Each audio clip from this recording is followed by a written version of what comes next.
Olá, estamos de volta com o nosso Drops do Céu, gotas de luz sobre sua vida. Estamos falando sobre o tema Deus no meu trabalho, especialmente princípios e valores do reino de Deus para a criação de um fundamento para que nós possamos crescer, construir em cima deles. Falamos sobre 3 já, não é? Sobre dar a Deus as nossas primícias, ou seja, o melhor daquilo que produzimos e somos. Número 2, dar a Deus ações de graça, não só palavras, mas ações que possam retribuir a Deus tudo que Ele tem feito por nós, que é impossível, porque Ele tem feito tanto, a gente só tem que retribuir uma pequena parte. Número 3, semana passada falamos sobre integridade, né? Andarmos retos diante de Deus, construirmos uma trajetória sem nos desviarmos nem para a direita nem para a esquerda, que possa honrar seu nome. E assim, novamente, estamos construindo um fundamento, um edifício sobre um fundamento sólido. Vamos falar sobre o quarto item hoje, a dependência de Deus. Depender de Deus é andar com Deus todos os dias, é confiar nele em todas as situações, é desfrutar de sua companhia, de sua graça e de seu favor. Eu sei que não é fácil, a nossa vida é corrida, mas presta atenção, queridos, porque quanto mais nós dependemos de Deus e menos de nós mesmos, mais seremos bem-sucedidos em tudo o que nós fizermos.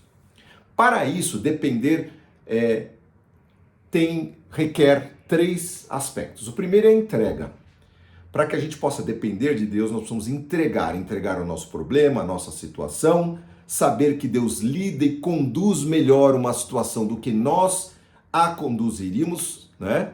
E termos humildade, segundo ponto, saber que, ou ter a noção de que a nossa própria condição que nós temos e somos, versus a condição do Criador de todas as coisas, inclusive da gente, não é?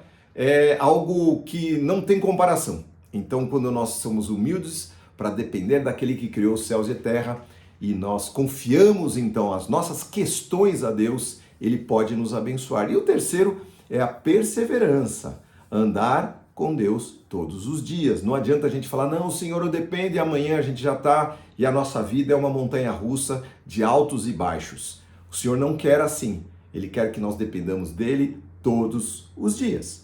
E para isso Ele deixou muitas promessas, caso a gente decida depender dEle, não é? O livro de João, capítulo 14, fala bastante sobre isso e fala da pessoa do próprio Espírito Santo, né? O Senhor Jesus falou, não deixarei vocês órfãos, sozinhos, não é? Jesus veio para ser Deus Emanuel, Deus conosco, Deus em nós. Aqui nesse texto ele vai falar sobre a pessoa do Espírito Santo, por quê? Porque o Senhor Jesus estava vivendo lá na Judéia e daqui a pouco ele ia ser crucificado e ir embora. Ele viveu 33 anos aqui, então como que ele poderia estar conosco todos os dias e nunca nos deixar órfãos? Só tinha um jeito, vindo habitar em nós. E é isso que ele fala no versículo 16, não é? Ele fala que ele enviaria outro Consolador, porque o Consolador era ele, né? O Confortador, a pessoa do Espírito Santo, o representante de Cristo aqui na terra, que ele deixaria. Então a palavra usada é o tal do Paráclito, ou outras traduções falam do Consolador, Auxiliador, Encorajador, Conselheiro. O Espírito Santo é tudo isso e muito mais. Ele é a presença, a pessoa de Cristo vivendo dentro da gente. E quando nós temos a pessoa dele vivendo dentro da gente, a gente pode depender dele, confiar nele, porque ele estará conosco em todo o tempo, não é? E diz a palavra, ele ensinará todas as coisas e os fará lembrar de tudo que eu disse, não é? Então tem mais essa, ele ainda atua na nossa memória e nos dá ânimo, forças, ele é o amigo todo-poderoso, o confidente, o coaching, ele é tudo para nós. Pessoa de Deus vivendo em nós, né? Jesus falou, se você me ama, guarda a minha palavra, e eu e o Pai viremos e faremos em você morada, não é? Versículo 17, o mundo não pode receber o Espírito Santo porque não o vê nem o conhece, não sabe do que se trata, mas vocês o conhecem porque habita com vocês, disse Jesus aos discípulos, e estará em vocês, dentro de vocês. Verso 17 do capítulo 14. Já no verso 21, aqueles que aceitam meus mandamentos e lhes obedecem são os que me amam. E porque me amam, serão amados por meu Pai. E eu também os amarei e me revelarei a cada um deles. Interessante. A revelação de Cristo. Deus, Cristo revelando quem Ele é, o seu poder, a sua glória, o seu amor, o seu perdão para cada um de nós, a cada dia que nós estamos mais perto dele. Verso 23, Jesus respondeu e disse-lhe, se alguém me ama, guardará a minha palavra, e meu Pai o amará, e viremos para ele faremos nele morada, como eu tinha dito. Verso 27, deixo um presente para vocês, a minha plena paz. Ela é um presente que o mundo não pode dar. Portanto, não se aflijam, não tenham medo, que o seu coração não se turbe. Esse termo turbar, não se turbe o vosso coração. Turbar é sofrer desequilíbrio, sofrer perturbação. Tome conta do seu coração para que você não entre em pânico. Eu sei, queridos, que muitas vezes somos levados ao pânico em função das situações que estamos vivendo. A vida é difícil, vivemos num mundo conturbado, mas o nosso Senhor prometeu um presente. Se vocês andarem comigo, eu andarei com vocês. Se vocês me amarem, eu também amarei vocês e farei em vocês morada através da pessoa do Espírito Santo. Fantástico, coisa linda, queridos.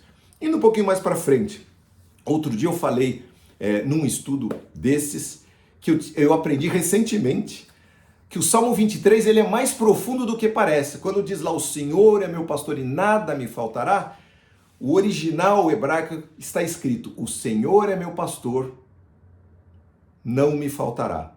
Não tem esse nada, é o não me faltará. Ou seja, o Senhor é meu pastor, Ele não me faltará e vai me fazer deitar em verdes pastos, guiar-me a águas tranquilas, vai fazer com que haja uma mesa na presença dos meus inimigos, o meu cálice transbordar, unge a minha cabeça com óleo. Tudo isso vem porque o Senhor é o meu pastor e Ele não me faltará. Andar com Ele, depender dEle, coisa linda, precisamos cultivar isso, porque novamente, quanto mais fizermos isso, mais essas promessas se cumprirão na nossa vida. Eu vou contar a história de uma pessoa que, daquilo que eu li e sei, foi a pessoa que eu li e sei que mais dependeu de Deus. Seu nome é George Miller. Essa história está escrita no livro Heróis da Fé, de Orlando Boyer. Leiam, fantástico, tem lá pessoas que tiveram uma fé muito grande, não deixem de ler, sejam edificados. Tem lá um livrão desse tamanho, uma delícia de ler. O George Miller nasceu em 27 de março de 1805, em Bristol, na Inglaterra. Ele se tornou um missionário e um pastor. Tornou-se notável pela dedicação que exercia com crianças desamparadas, construindo orfanatos para abrigá-las, sem nenhum recurso próprio, confiando apenas na provisão divina para proporcionar a elas roupas, comida e boa educação. Olha só, como é que você vai cuidar de criança, porque quando é com a gente até se vira, mas cuidar de órfãos dependendo só de Deus, George Miller. Muitos anos antes da sua morte, esse pregador afirmou que tinha recebido mais de 5.000 respostas de oração feitas a Deus, sempre no mesmo dia em que fazia o pedido. Cara, olha isso. É ou não é alguém que é admirável, um herói da fé? Na sua trajetória atribulada, não é? Ele não tinha conhecimento algum do que era o reino de Deus, uma pessoa normal vivendo como qualquer outra pessoa, outro jovem da época, se envolveu com vícios, com atividades ilegais, foi preso ainda na adolescência. O pai dele, preocupado, enviou o George para a Universidade de Yale para tentar recuperar o filho com estudos, vendo se ele iria dar no couro, como diria o meu pai. Durante o período de estudos, ele foi convidado para uma reunião de oração e de estudo da Bíblia, como as nossas, que a gente participa, sabe? Esses grupinhos nas casas que são tão gostosos, que a gente se encontra, dá um abraço e ali abre a palavra, ora e lê a palavra de Deus? É isso. Ele foi numa dessas e ficou impactado. Desde esse dia, então, sofreu uma revolução no seu interior, passando a buscar ao Senhor intensamente. Isso aconteceu comigo, né, há 14 anos. Em oração e leitura da palavra. Miller, segundo ele, desde o primeiro dia que ele entrou naquele quarto para orar, ele aprendeu mais sobre Deus do que todo o tempo da sua própria vida. E aquilo foi força para a sua alma. Miller leu a Bíblia inteira mais de 200 vezes, 100 delas, 100, de joelhos. Instruído pelo Espírito Santo, ele e a sua esposinha Mary Groves começaram um albergue em sua casa para cuidar de crianças, com 40 meninas. Logo seriam 5, atendendo ao longo dos anos mais de 20 mil crianças. E olha que em 1800 esse número era muito mais significativo do que hoje.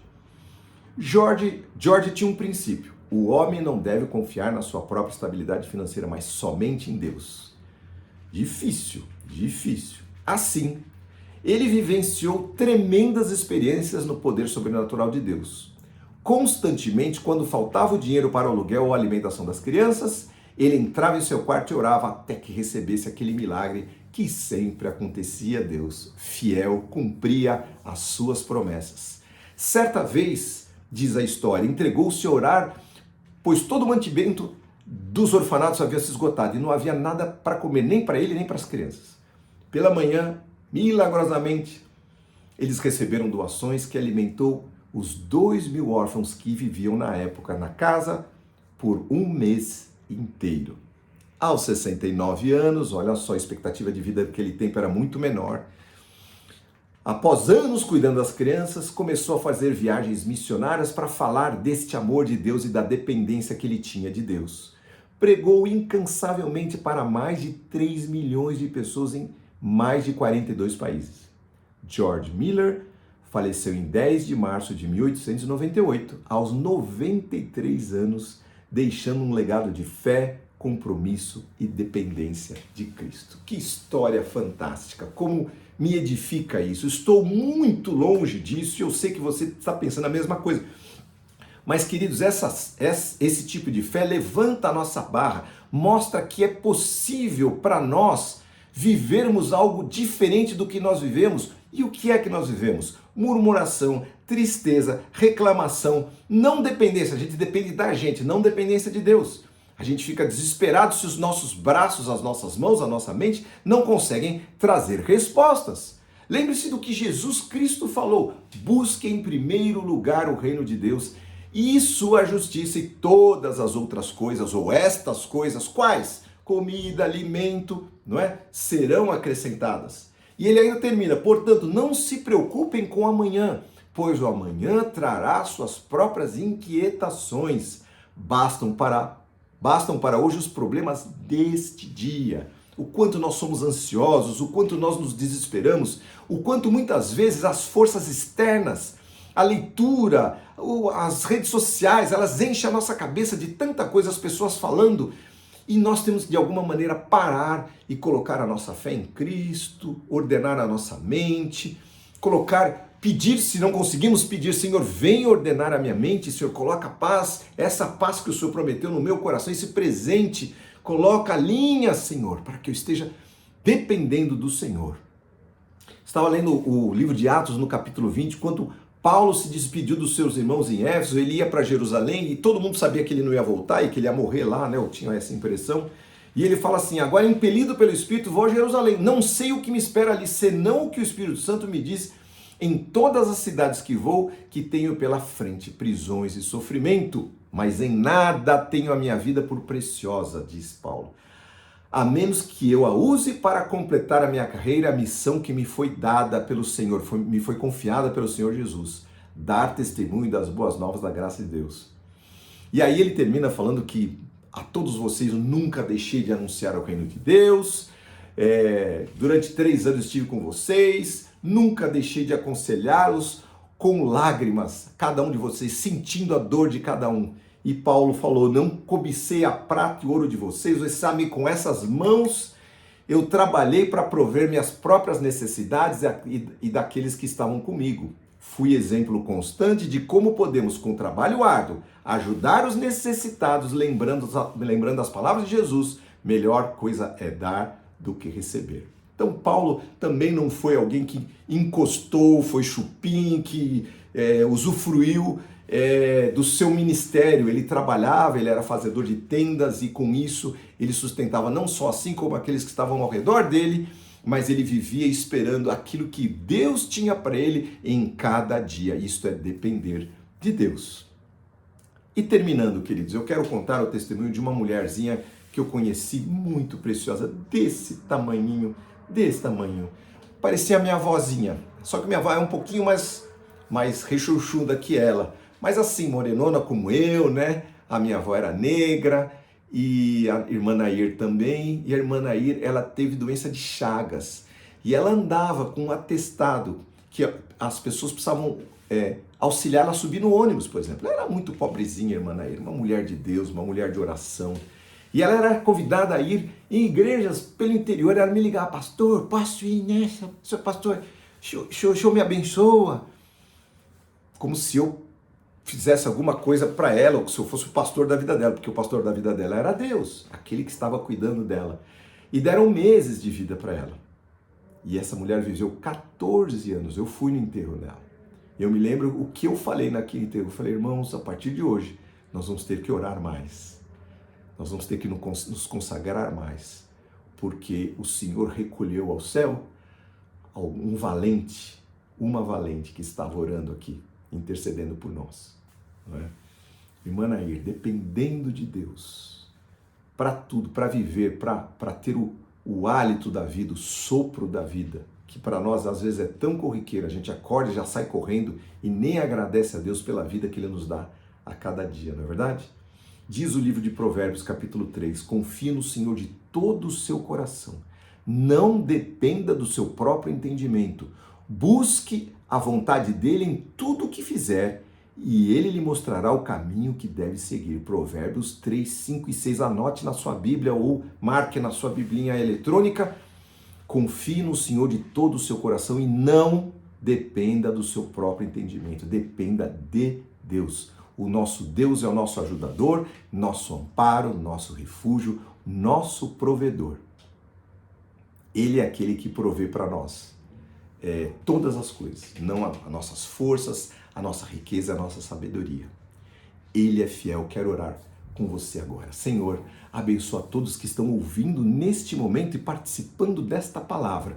Que ela penetre os corações, Senhor, como espada aguda e vá lá na divisão da alma e do espírito, Senhor, e traga conforto, fortaleza, que possa trazer ânimo, Senhor, para que aqueles que estão participando desta palavra possam sim depender de Ti, Senhor.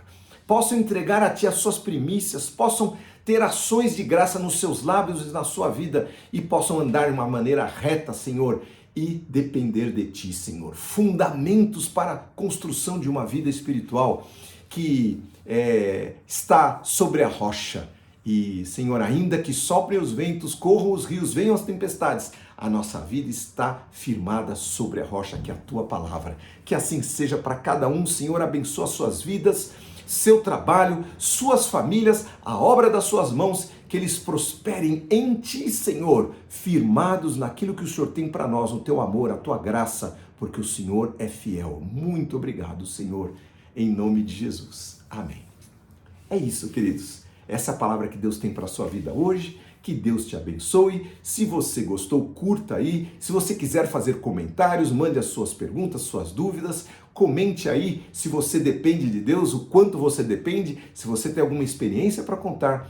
Que Deus te abençoe. Se inscreva no nosso canal para você receber essa mensagem semanalmente. E espalhe essa palavra para que essas pessoas que andam por aí perdidas possam receber a mensagem do Senhor em seus corações. Deus os abençoe e até breve.